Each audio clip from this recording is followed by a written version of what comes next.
All right, man. What's good, Trizzy Gang in the hood? Trizzy Gang was good, family.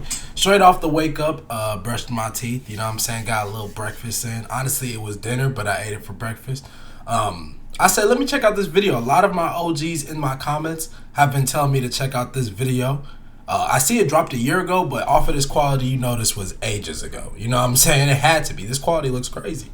It looks crazy. But we got Magic Johnson and Larry Bird, the Letterman. I seen a lot of people in my comments just saying Magic Johnson, Larry Bird, Letterman. I never knew what that was. I thought we were going to be watching a highlight package, but it's not. I'm assuming this is just like a sit-down interview with both of them. Y'all let me know when this was shot.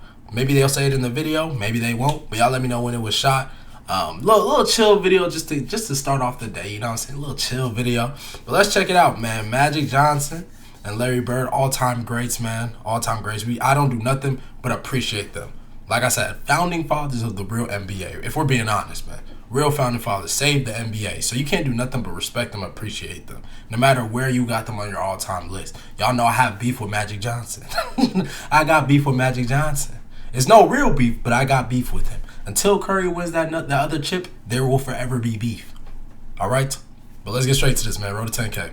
Our NBA legends, their rivalry forever changed the game of basketball. Facts. The relationship is the focus of a new Broadway play entitled Magic Bird, which opened earlier tonight. Ladies and gentlemen, please welcome Larry Bird and Urban Goats. Magic Johnson. Look at Larry, bro. See, I always tell y'all, bro, it's weird seeing Larry Bird because he's kind of like Jordan in a way. Now, he definitely pops out. I feel like he pops out a little more than Jordan. But he's like Jordan in a way. Like, you don't really see Larry Bird like that. Magic Johnson, man, we see Magic Johnson all the time, bro. This man be on first take and everything, bro. We see him all the time. You know what I'm saying? But Bird, I feel like we don't see Bird.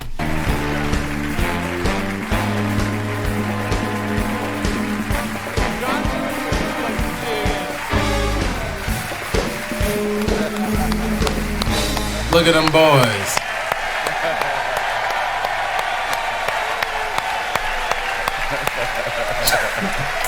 Bro, Magic's laugh always kills me.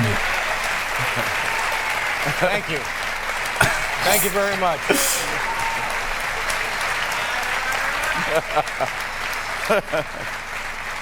I saw the documentary the two of you did, and I guess it was produced by HBO. I'm right about that.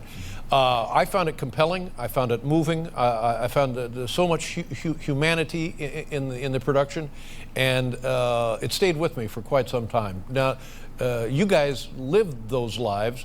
When you saw the documentary, did you have the same feelings, or was it just, oh yeah, that's us, that's what we did? Yeah, they did a great job of capturing our feelings and how we feel about one another. But wait, what documentary they talking about? Hold on, y'all. I'm pausing this because I want to go see what documentary they talking about. All right, y'all. I just seen what they was talking about. A courtship of rivals? Hey, man, let me know if y'all want me to react to that. Now, I will be putting out my Patreon. My Patreon's in the description down below, but I will make it free to everybody, all right? I will make it free to everybody. If there's extra content that comes to, like, HBO, you know, them streaming websites, they let me know. I'll be reacting to stuff off of them, but I'll put it on my Patreon because you know YouTube gonna block that motherfucker. I believe YouTube gonna block it. If not, I'll put it on YouTube, but if y'all want me to react to it, I'll put it on my Patreon free for everybody, you know what I'm saying? Y'all let me know in the comments down below if y'all want that, though. really all about the competition. I mean, even today, if we could do something to compete against one another, I'd still like to do that. Larry always gonna do that smoke. Magic, you feel the same way? Oh, I feel exactly the same way. I wish we could compete against each other right now. Well, you know what you could do is you could go out and buy a baseball team now. There you go. I thought about buying the Cardinals, but after finding out, I found out Urban paid over $2 billion for the Dodgers. I know the Cardinals are worth at least $500 billion. That's a little bit much. Yeah, that's crazy stuff. When you guys knew each other earlier, you know, everybody knows about the NCAA championship game in 1979. Do I have that date right? But you guys actually played as in some sort of, was it an amateur summer tournament or like that? Where was that? When was that? Well, it was in Kentucky, and that's the first time probably in both our lives that we actually sat on the bench. And I don't think neither one of us liked that at all, but of course because not. we were on the bench, David, and we got a chance to play against the starters every day and at nighttime at practice. And Larry and I were so upset we took it out on the starters. Right. So we beat them every single day, right? But Larry was a special cat because it proved to me this man could really play basketball. For sure. I'd heard about him, but I never saw him play live and in person, and he was incredible. I mean, he dominated, and that's what it's all about. So I went back home telling everybody, oh, this Larry Bird guy is for real. But you guys were kids then. I mean, you're a little older than Magic, but you were what, 17, 18, 19 in that range right in there when that happened? I think I was 19. Yeah. 19 or 20, and you probably 18 or 19. Yeah. And you were, from the beginning, and correct me if I get any of this wrong, because it's your life, and well, you guys ought to know. Magic, were you inclined early on to become friends with this guy because you were drawn to him because of his basketball abilities? Did you want to be friends with him from the beginning? From the beginning, I wanted to be friends, but Larry didn't want none of that. You know? Ultimate competitor. So, I feel it. You know. And so I said, okay, if that's how it's going to be, then we have to be like that. I started disliking him too. Then, you know, so, but, you know, he told me that, you know, I smiled all the time, and he knew that I will smile at you, but I want to cut your heart out at the same time. So he knew that was part of my strategy to get him, lure him in as my friend. So he didn't want to demonstrate any weakness by becoming your friend. Now, did you feel what his advances to being a friend, and you just rejected them? You were not interested. You didn't like him. I mean, what was? I wanted to beat his head in. It's not like one of my old girlfriends, you know. I mean, when you say advances, I get a little scared. But, you know, my thing was when you compete, you're really not friends. You want to keep an edge. And I was like that through high school and through college. But Irvin is an outgoing guy. He loves everybody. He wants to high five. And, you know, he got that big smile. My goal was to try to take 3 of them teeth home with me. That man Larry's still talking trash. I feel it. That's interesting because Indiana, Michigan, same generation of basketball, similar players, identical players, similar ideology about playing. Anything to do with the Midwest or the times that you guys came from? I think it's the Midwest, and I think when you think about Indiana high school basketball, I mean, everybody says it's the best. You think about Michigan, we're right there with Indiana, and so how we were taught to play the game, both Larry and I, and then the way we wanted to play the game as individuals. And so we're mirrors of each other. I may smile a little bit more, but the way we played the game of basketball was exactly the same because we would do anything to win. We didn't care about scoring points. We cared about winning the game and making our teammates better. And I ain't gonna lie, that's what you gotta respect about these two, bro. Like, you have to put respect on them. I always say, bro, I would never discredit Magic. You know what I'm saying? He was the ultimate, like, winner, bro. Ultimate winner. He never wanted to lose. You know what I'm saying? Even if he was drafted into a good situation, a great situation, that boy never wanted to lose. He hated losing. Same with Larry Bird. Larry Bird did not want to lose, bro. If Larry Bird could continue to play with those injuries, he would have, bro. He literally would have. If Magic could have played after he got pronounced with the AIDS, bro, he would have played. You know what I'm saying? Like, you gotta respect them.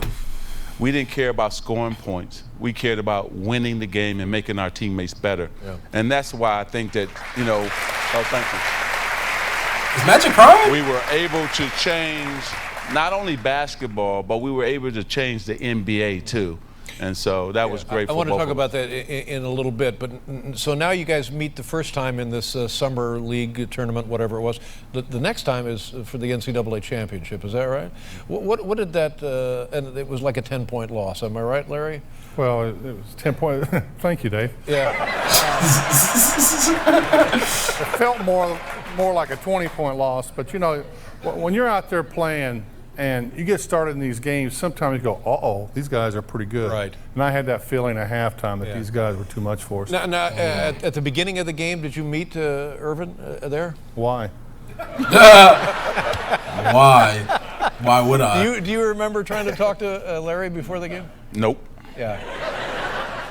You had learned your lesson. I learned my lesson, and at that time, he was going after something I wanted bad, and I was going after something he wanted bad. So we didn't want to talk.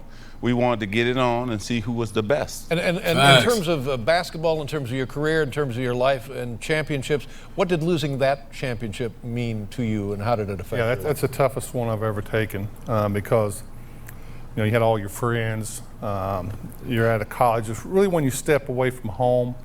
I felt in Indiana State they accepted me, brought me in. It was tough, and it's still tough. Yeah. But still tough today. Yes. Yeah. But and how about you, Magic? What did winning that title mean for you?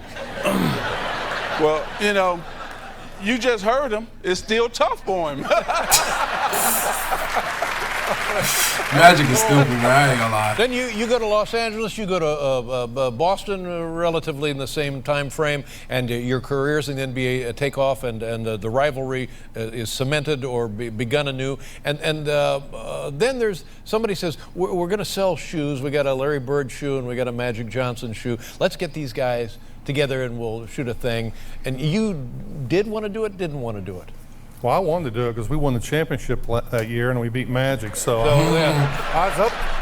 I was up for feeling it. pretty good. All right. Yep. And then Magic, how did you? I did not want to go to Indiana. Mm-hmm. They won the championship. I'm going to his home too, mm-hmm. and I protested. I didn't want to go. But the story is that you were reluctant to do it, and you said, "Okay, if you can get Magic." It's called negotiating, Dave. Yeah. Well, you prevailed because you said, if you can get him here, we'll do it in my backyard on my. Literally your home court, and that's what happened. Now, and he shows up. What was you when you saw him? Were you leery? Were you worried about he's coming into my house, into my yard? Well, I had my brothers there, and I was going to fight him. Going to fight him. And if I couldn't whip him, surely one of them could. Yeah. No, I felt, my mom was pretty good about it. She was all excited. My brothers were excited. They love Magic. Mm-hmm. We were all the Respect. town excited about having him come in our hometown. And, coming from a small town, it's pretty big news. French Lick. And they must be from the town over. But he came in and we shot this commercial, had my mom fix lunch, and it was neat. It was pretty neat. But that, according to the dope. documentary, that was the beginning of a friendship. Is that accurate? Yeah, it's accurate. We really didn't say too much once I arrived. We actually had never really interacted with each other, so we got to the basketball court. We shot the first half of the commercial. Then it was lunch break. And so I'm going to my trailer thinking I'm going to eat alone and he's going to go. He said, "No, Urban, come on up. My mom fixed lunch at the house." So I was like, uh-oh. All right. But I said, okay, cool. So we rolled up, and Larry has this beautiful, his house is beautiful, great acres and everything. I mean, green grass, it was unbelievable. So we go up to the house, and his mom just greeted me at the door with a big hug. Mm-hmm. And that sort of just calmed me down. And I said, wow, I'm getting a mom bird hug like my mother would hug me, Yeah. And so then she told me I was like her favorite player, and I said, okay. It's dope how they still remember this, y'all, because they like, bro, Larry Bird and Magic, they like what, pushing 7? Nah, not 70. Larry Bird probably like 60-something. They like 60-something, y'all. So 60-something, remembering something that when you was like 19, 18? I'm not gonna lie, y'all, my memory is atrocious. I'm gonna just be real. How old is Magic Johnson? Because they said they like only 3 years apart. Yeah, 66. So Larry Bird like 68, 69. You know what I'm saying? Damn, man. That's crazy. It gets worse and worse. So now I'm really sitting in I'm telling you, I don't be thinking about folks who are older than me, like players and stuff like that. Like, I really don't think about how old they are until I really think about how old I am, bro. And I'm not even old, but like, I'm getting up there in age, bro. I'm about to be 23 this year. Jordan year. You know what I'm saying? My Jordan year, bro. These folks is about to be 70 years old. This shit is crazy, man. It's crazy. Now I'm waiting for lunch now because I feel good. But at the end of the day, what happened was we found out we were much alike. Midwest boys, grew up poor, hard-working families, had the same values, and I got to know Larry, the man, and he got to know Irvin, the man. Now, did things change for you that day as well? Yeah, I've always respected my opponents and him greatly because of the fact that he was so good. Everybody always said there's a hate element to it, and there never was a hate. It's just that I had so much respect for him. It's competition at its finest point, isn't it? Yeah, and you never let your guard down. And he was so good, and I was trying to, I used to have this thing in my head in the summer. I go shoot 700 jump shots that day, and I get ready to leave, and I go, God, I know he's shooting 800. And it dropped me back out there. So it was my That's games crazy. too, but I always respected him and his teammates. Magic ain't shooting no 800 jumpers. All right, he ain't shooting 800 jumpers. But I like the line, Larry. I do. I respect the line. I respect it. Out there, so it was mind games too, but I always respected him and his teammates, and we had great teams, and it's just unfortunate that we got cheated in a lot of them games in the playoffs. Cheated. Cheated. I think talking about that episode where you guys did the commercial and you had lunch and so forth, I think I remember from the documentary that said that you really liked Irvin. You were less fond of Magic. Is that correct? That's crazy. And what is I like the person, just not the player. Well, Irvin the man's one thing, but Irvin the basketball player, I had a little problem with him. It ended, of course, 20 years ago, but there for, God, what? Well, I can't really say what I think, but... Now, when you hear that about you, that he liked Irvin, didn't like Magic, how do you interpret that? How do you feel about that? You know what he's talking about. It made me feel good. Yeah, you're doing your job. I was a thorn in his side. Right. I'm supposed to be. I'm supposed to be go out there to kick his butt. That's what my job was, and his job was to kick mine. And so I didn't want Larry to like me. He didn't have to like me, but we both respected each other. I knew Larry could beat me if I made mistakes. If we didn't play our best game, Larry made me have sleepless nights. Right? No, he did. He had me because I was scared to death that I knew he could beat me. Right. And so that's what a great player does to you, that you Bro, have to yeah, go. you have to imagine that, though. Like, they neck and neck with each other all the time. I actually believe him 100% when he just said that. Larry made me have a bunch of sleepless nights because I knew if I wasn't on my A game, he's going to beat me. You know what I'm saying? These two knew each other to a T, bro. They knew to each other. I can't even speak. They knew each other to a T. It's almost like the Curry and LeBron rivalry that just happened, the most recent rivalry we can all think about. You know what I'm saying? Like, LeBron knew Steph Curry to a T. I wouldn't say Steph Curry knew LeBron to a T because obviously, like, the body difference and stuff like that. But the teams-wise, they knew each other to a T. I know a lot of people try to say the Warriors would have never beat the Cavs again, but oh, well, we would never know. At the end of the day, these boys were up 3-1 on the Cavs. They were. Sure, they lost 3 in a row, but they were up 3-1 on them. So for the folks who say Curry and the Warriors would have never beaten the Cavs again, I think that's a straight up lie. Even if they don't get KD, that's a straight up lie. But they knew each other. They had figured each other out, bro. That's why it was a rivalry. You know what I'm saying? So I understand. You've heard LeBron say the same thing about Curry. He had so many sleepless nights because if he wasn't on his A game, Curry's beating him. The same way Magic just said that. That's why I say I believe him 100%. That is facts. And so that's what a great player does to you that you have to go up against. And not only was he great, the Celtics were great. So, and I was the same way, hopefully, in his mind when he went to sleep, thinking about me. Because I was thinking about him when I went to sleep. That was for sure. It's, let's forget everything else. Forget the statistics, forget the friendship, how it evolved, the teams. Do you now, in your heart, believe you're the better player?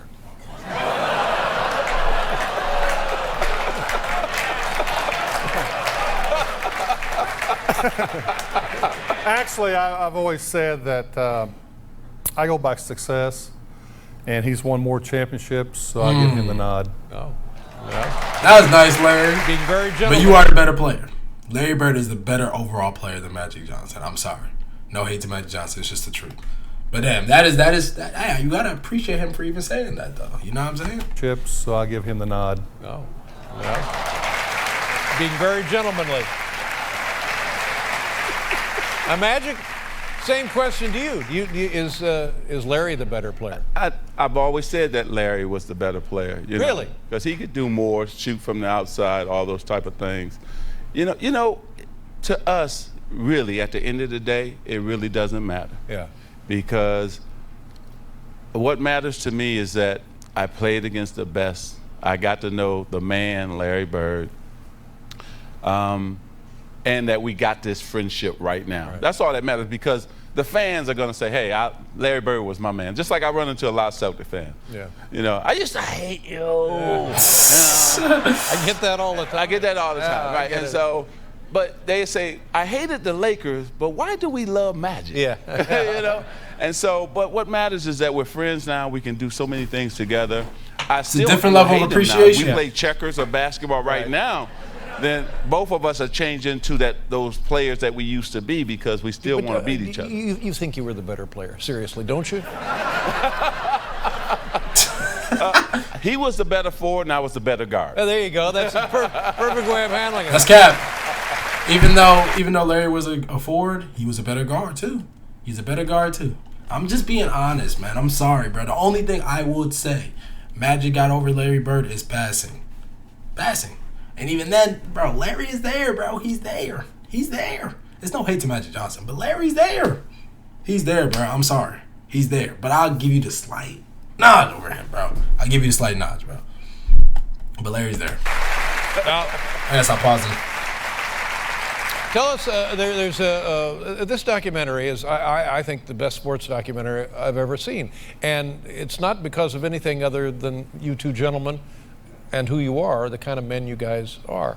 And one of the points that is very, well, when you have your press conference and announce that you have HIV, the infection, your reaction and your reaction, tell us about your feelings. Well, my feeling was the first time, you know, I told Lon, my agent, I said, we got to call Larry. And I said, I want to tell him myself. Mm-hmm.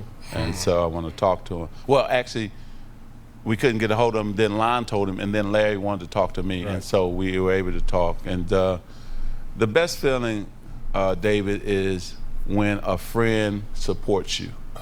And this young man came and supported me. That's what it's all about. Forget the sports, forget the championships, right. The MVP. He came to my side and supported me, and I'll never forget that. And that's the type of man Larry Bird is. It's not. No.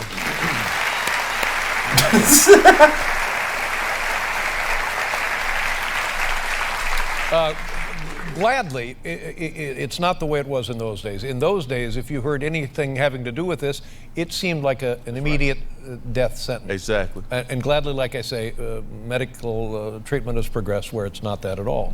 But that's must have been what you were thinking. Yeah, we always heard 9 years. Right. But I remember the day we had a game that night. I always took a nap in the afternoon.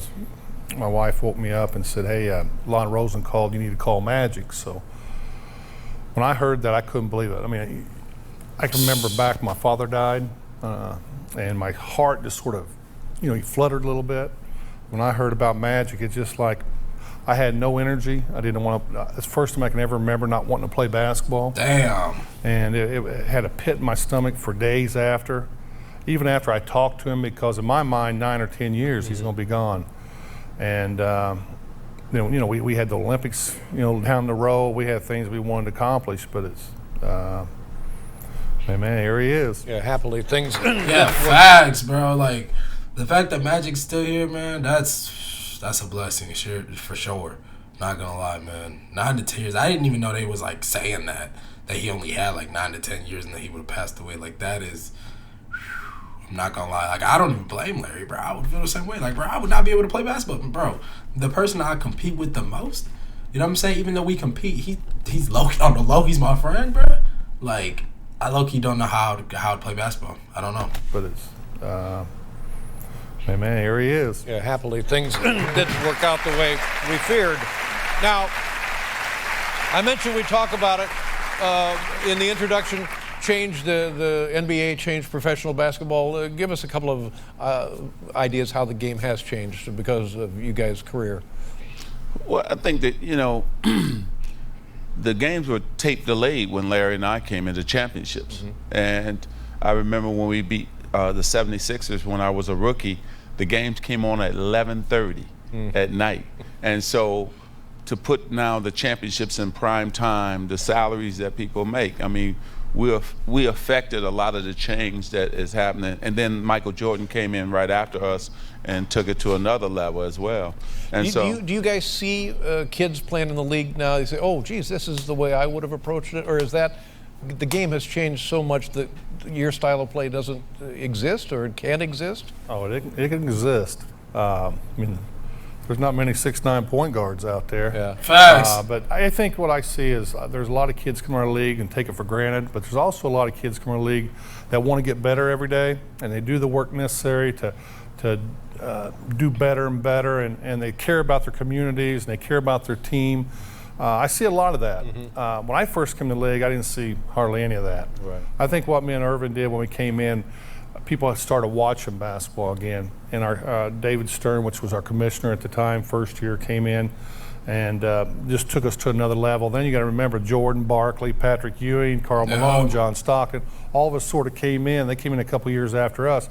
The league got good right away. So we were just happy. We didn't know any of that was going on. We just wanted to play and compete. Right. But in '84, it changed. Yeah. But also we made passing fashionable again in the NBA. Well, I think from a fan's standpoint, from a guy from That's Indiana who grew up loving and watching high school, college basketball and trying to play and so forth, the great legacy that the two of you leave is a demonstration of how to be a guy, just how to be guys, and that's invaluable. Thanks.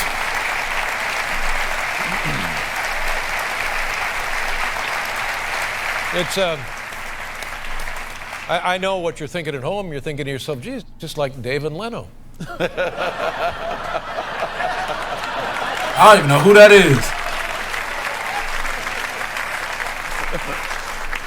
Well, I wish you could come back tomorrow and the next night and the next night. Hey, man, that's going to wrap it up for us. Yo, like I said, let me know in the comments down below if y'all want me to check out that doc. I just looked it up. It's like an hour, I think 20 minutes. I'll react to it on my Patreon, but I'm going to scout YouTube, see if folks have reacted to it on YouTube. If folks have done it on YouTube, I'll put it on YouTube. If not, y'all let me know in the comments down below. I will be putting it on my Patreon. All respect to the two legends, Magic and Bird. All respect to them, man. The NBA wouldn't be what it is today if it wasn't for these two. So I can't do nothing but respect them, man. Shout out to them.